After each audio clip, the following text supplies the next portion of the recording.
სახელითა მამისათა, დაძისათა, დაწმინისა სულისათა, ჩვენთან არის ღმერთი.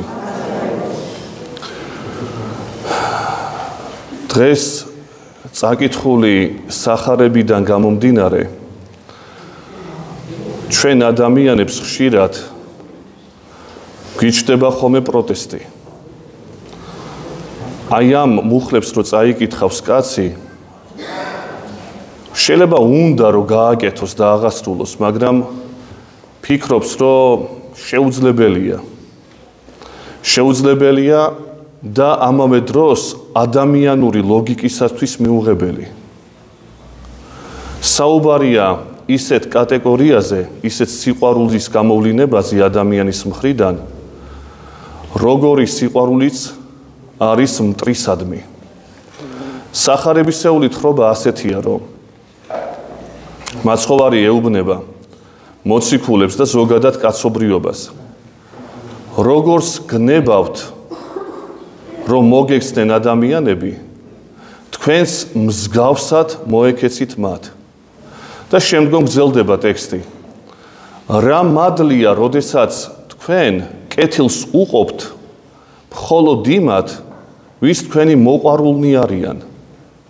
ამას ხო წარმართებით საკეთებენ. ნუ ამაში განსაკუთრებული არაფერია. შეიძლება ჩვენ დავამატოთ აქ კიდევ სიტყვები, რომ ამას ხო ცხოველებიც საკეთებენ. ადამიანი ცხოველს მაშინ უყვარს, როდესაც ამ ცხოველს ეფერება. თუ მტერია ადამიანი, ცხოველი შესაბამისად ექცევა. ესე იგი, არაფერი მადლი განსაკუთრებული აქ მოღვაწეობითი აქ არ არის. თუ კი მოყვარენი გეყვარებათ, არაფერი განსაკუთრებული არ არის. მაგრამ მე გეტყვი თქვენ, ამბობს მაცხოვარი, გიყვარდეთ მტერნი თქვენი და კეთილსა უყოფდეთ მოძულეთამა თქვენთა და ილოცევდით მათთვის, რომელნი გდევნიან თქვენ. და ბოლოს ძალიან მნიშვნელოვანი სიტყვებია, რომლის გარეშეც აბსოლუტურად გაუგებარია წინა სიტყვები. სიტყვები ასეთია ბოლო. რაითა იყვნენ თქვენ ძე მაღლის, რომელი ტკბილ არს უმადლოთათვისსა და უკეთურთა. იყვენით მოწყალენი, ვითარცა მამაი თქვენი მოწყალი არს. გავცობა შეიძლება მოვახდინოთ ამ ტექსტისა. ვეფხისტყაოსანში. ვარდთა და ნეხვთა ყოველთა მზე სწორად მოეფინების, ამბობს შოთა. ესე მნიშვნელობა არ აქვს, ვარდი იქნება თუ ნეხვი. ერთად მოეფინების. პავლე მოციქული აგრძელებს ასევე ამაზე თხრობას, მტრებისადმი სიყვარულთან დაკავშირებით და ერთ-ერთ კორინთელთა მიმართ ეპისტოლეში თავისი ესეც სიტყვებს ამბობს. თუ კი მტერი მოვა შენთან და პურს გთხოვს, მიეცი მას. რამე თუ ამით შენ გაცხელებულ ნახშირს დააყრი თავზე. რა აზია საუბარი აქ? საუბარი არის იმაზე, რომ შენ არ უხდი იმ მტერს სამაგიეროს. იმან იცის, რომ მტერია შენი და შენ შეიძლება მისი მტერი ხარ. მაგრამ როდესაც შენ პურს აძლევ, ამით ამხელ მას, რომ მე შენზე მაღლა ვდგევარ, შენზე კარგი კი არა ვარ, სულიერად შენზე მაღლა ვდგევარ და შენს მომბაზე მე ამ საქციელში. და მაცხოვარი ამბობს, თუ ესეთი მდგომარეობა იქნება, მტერი აღარ იქნება სოფელში. არც შენი და არც იმის მტერი არ იქნები შენ. ესე იგი, მამხილებლობითი იქნება ეს პური შენთვის. ეხლა შევეხოთ ესეთ საკითხს. ეხლა ეს ძალიან ლამაზი თხრობებია, ლამაზი სიტყვებია, სახარებისეული, ვეფხისტყაოსანში მოყვანილი პავლე მოციქულის სიტყვები ძალიან ლამაზია. თითოეული ჩვენგანი ალბათ ფიქრობს, რომ ნეტა მომცეს ღმერთმა ამის უნარი და ასე შემდეგ. მაგრამ რეალობაში ხო სხვა რამეა. რეალობაში ხო სხვა რამეს ვხედავთ ჩვენ. ყოველ დღიურობაში, რაც ხდება მსოფლიოში, რომელ მტრისადმი სიყვარულზეა საუბარი აქ? საერთოდ რაზეა საუბარი? რა რელიგიაა ეს, რომელიც ასეთ რამეს ქადაგებს? არა ლოგიკური და აბსოლუტურად მიუღებელი ცნებები. რა შემთხვევაშია შესაძლებელი? ჩვენ თავიდანვე ვთქვით, რომ ბოლო სიტყვები სახარებისეული თხრობისა თუ არ დავაყოლეთ ამას, რაც ვთქვით, აბსოლუტურად გაუგებარი ხდება. რატო ხდება გაუგებარი? იმიტომ რომ ადამიანური ლიტონი ძალებით ვერასოდეს ადამიანი ვერ აღასრულებს ამას. ადამიანური ურთიერთობა როგორია? დაცემული ადამიანის მდგომარეობა. რაც ცხოველებს აქვს და ჩვენ აღვნიშნეთ. მე მიყვარს ის, ვინც მოყვარულია ჩემი. ვინც კეთილს მიშვება მე. ის უნდა მიყვარდეს და ბუნებრივია ეს. ამაში ცუდი არაფერი არ არის. ეს ნორმალური აბა ის თუ არ გიყვარს, ვინც შენი მოყვარულია, მაშინ სულთა წახდენილი ხარ ადამიანი. თუმცა ესეც ხდება. ხშირად მშობლები არ უყვართ, გაზარდეთ მშობლები და უმადურობით არის ავსტირი კაცი. ეს ისეთი დაცემაა, რომ მეტი არ შეიძლება. ამაზე საუბარი არ არის. საუბარია იმაზე, რომ ეს არის ნორმალური მდგომარეობა, ცხოველური მდგომარეობა თუ გნებავთ. მაგრამ ცხოველზე ამაღლებულ მდგომარეობას ველაპარაკება მაცხოვარი. როგორ არის შესაძლებელი ეს? ადამიანური გრძნობებით და ლოგიკით შეუძლებელია აბსოლუტურად. როდის არის შესაძლებელი? როდესაც და მაცხოვრის სიტყვები რაითა იყვნენ თქვენ ზემაღლის, რომელიც ტკბილ არს უმადლოთა და უკეთურთათვის. ესე იგი, თუ ძე ხარ ღვთისა, თუ ღმერთში ცხოვრობ და ღმერთი ცხოვრობს შენში, ღმერთი მოქმედებს ამ ცნებებს უკვე. როგორც მაკარი დიდი ამბობს, რომ თუ კი განღმრთობილია ადამიანი, ღმერთი თავის მცნებებს თვითონ მოქმედებს ადამიანში უკვე. მაგრამ ჯერ უნდა განიღმრთოს ადამიანი. ესე იგი, მხოლოდ და მხოლოდ მაშინ არის შესაძლებელი თურმე, როდესაც ადამიანი ღვთის მსგავსი ხდება. მოვიშველიებ სახარებას. რამე თუ იგი, ანუ ღმერთი, ტკბილ არს უკეთურთათვის და მოწყალე, ვითარცა მამაი თქვენი მოწყალი არს, იყვენით ესე.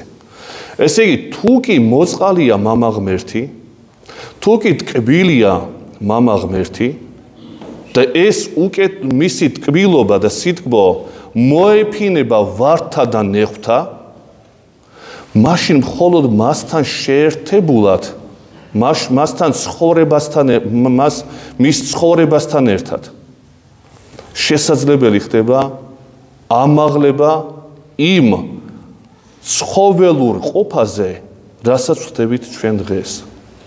სხვაგვარად, აი ათეისტმა რო თქვას, რომ მე მიყვარს ჩემი მტერი, ეს არის აბსოლუტურად წარმოუდგენელი მოვლენა. არც სიტყვის ამას, იმიტომ არალოგიკურია.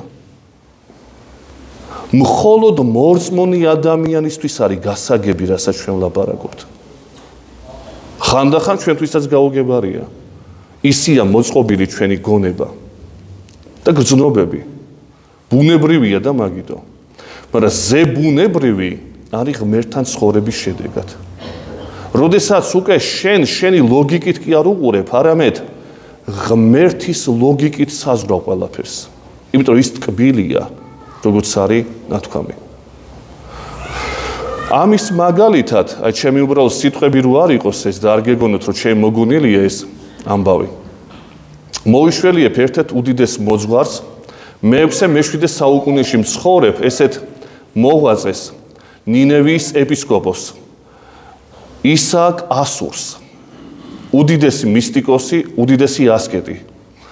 და ერთ-ერთ ადგილას ესეთი საოცარი სიტყვები აქვს, რომ რა არის გული მოწყალე, ანუ მოწყალე გული ადამიანში როცა არის, როგორ ვლინდება იგი ადამიანთა შორის. და ამბობს ისააკი, რომ ვლინდება იმაში, რომ 10,000 ჯერ რომ მოკლან ერთ დღეში ეს კაცი, ოღონ სხვა რო არ ეწამოს, იგი თანახმაა. რა სულიერებაა, წარმოიდგინე, 10,000 ჯერ რომ მოკვდეს კაცი, ასეთი გულის მქონე, თანახმაა, რომ ოღონ სხვა არ ეწვალოს, არ ეწამოს. ეს არის მოწყალე გული. და არა მხოლოდ ამაში ვლინდება. უსულო საგნებისადმი აქვს მოწყალება. ყვავილებისადმი აქვს მოწყალება. ცხოველებისადმი აქვს მოწყალება. არ ჩერდება ისააკი და ამბობს სარწმუნოების მტრებისადმიც კი აქვს მოწყალება. არ ჩერდება, ეხლა უცნაურს ვიტყვი. ეშმაკების კი ეწოდება მასო. დემონებიც კი ეწოდება ეს საწოდავები. აი ეს არის მოწყალე გული. ახლა ურწმუნო კაცს რო ელაპარაკო ესეთ რაღაცეებზე, რომელ დემონებს ეწოდება? რა დემონი, როგორ შეიძლება ეგეთ რაღაცა, ეს რა მკრეხელობაა? როგორ შეიძლება მტერი გეწოდებოდეს და ასე შემდეგ. ასე რომ, აი ესეთ სიყვარულზეა საუბარი. ესე იგი, თუ კი მხოლოდ და მხოლოდ ადამიანის გონება, გრძნობები და მთლიანად ცხოვრება დაკავშირებულია ღმერთთან, თუ ის არის ღმერთის მსგავსი, თუ ღვთის ძეთი წოდება იგი, მაშინ თავად ტკბილი ხდება, როგორც მოგახსენეთ სახარებაში. რამე თუ იგი ღმერთზეა საუბარი, ტკბილ არს. და თუ ზე ხარ და მიმსგავსებული ხარ ღმერთთან, მაშინ შენც ხდები ბუნებრივად ასეთი და მოწყალე ხდები. იყვენით მოწყალენი, რამე თუ მამაი თქვენი მოწყალი არს. თუ შეუძლებელი იქნებოდა ეს ყოველივე, მას ხო არ იტყოდა ამ ცნებას. არ იტყოდა, რომ უნდა გიყვარდეთ მტერნი თქვენი. და აი ადამიანებს ხშირად არ ესმით ეს ყოველივე. ღმერთს გამოაცალკევებენ ხოლმე და თვითონ თავიანთი ძალებით ცდილობენ, რომ რაღაცნაირად უყვარდეთ მტერი, ან ეწოდებოდეთ. არის ადამიანი, რომელსაც ეწოდება შეიძლება სუფთა ჰუმანური გაგებით. არის, როგორ არ არის ესეთი ადამიანები. მაგრამ მტრისადმი სიყვარული, აი რასაც ჩვენ დღეს ვლაპარაკობთ, ადამიანური გონებისთვის მიუღწეველია. თუკი შეერთებული არ არის იმ სიტკბოსთან, რაც საღვთო სიტკბოებაა. განუშორებელი უნდა იყოს, მასშინ არის შესაძლებელი ეს ყოველივე. და არა დაცილებული, როგორც ხშირად ხვდებით და ჩვენ ფიქრობთ ხოლმე. მე არ შემიძლია მტრისადმი ურწმუნოებაში ცხოვრობ და ამიტომ არ შეგიძლია. იმ სიტკბოებას ვერ განიცდი, რაც ღმერთის ცხოვრებაა და ამიტომაც არ შეგიძლია და წარმოუდგენელი ამიტომაც არის. ვართ ცხოველის დონეზე, როგორც მოგახსენეთ. პურს მომცემენ, მაშინ მიყვარს. თუ არ მომცემენ, რაში უნდა მიყვარდეს მაშინ? ცხოველები, ჩვეულებრივი საცხოველეთი, ზოოპარკი დიდი. ადამიანებამდე ამაღლებას გასწავლის მაცხოვარი. და თუ ზოოპარკი არ არის, კი ხედავთ მსოფლიოში რა ხდება. ზოოპარკი ხდება.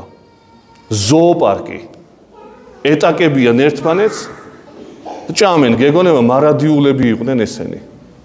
და ისე ჭამენ გაუგონარად. რომ შეიძლება იფიქრო, რომ ცხოველიც არ გააკეთებს ალბათ ესეთ რამეს. ცხოველიც არ იმოქმედებს ესეთ რამეს. რასაც დღევანდელი კაცობრიობას ჩადის. ერთი მეორისადმი. სამწუხაროდ. ადამიანები არა ვართ ჯერ. არ გვისწავლია ღმერთთან ერთად ცხოვრება. სიტკბო არა გვაქვს ღმერთიდან გამომდინარე. და ამიტომაც მოწყალებაც არა გვაქვს. იმ მოწყალებაზე კი არ არის ეშმაკები მიყვარდეს, როგორც ისააკია. რომელ ეშმაკებზეა საუბარი? გვერდზე მშობელი აღარ უყარს ადამიანს კაცო. გვერდზე მყოფი ნათესავი აღარ უყარს ადამიანს და ასე შემდეგ. რომელ დემონებზე ლოცვაზეა საუბარი აქ. აი ესე გავცხოველდით სამწუხაროდ. არ ვუგონებთ არავის. ჩვენ ვართ ჩვენი საკუთარი თავის ბატონები. ის ძველი მცნებები ჩვენთვის აღარ აჭრის. და ამიტომაც ვართ ასე დღეში. დაგდოსოთ ღმერთმა და ღმერთმა მოგცეს გული გონიერი, იცოცხლით.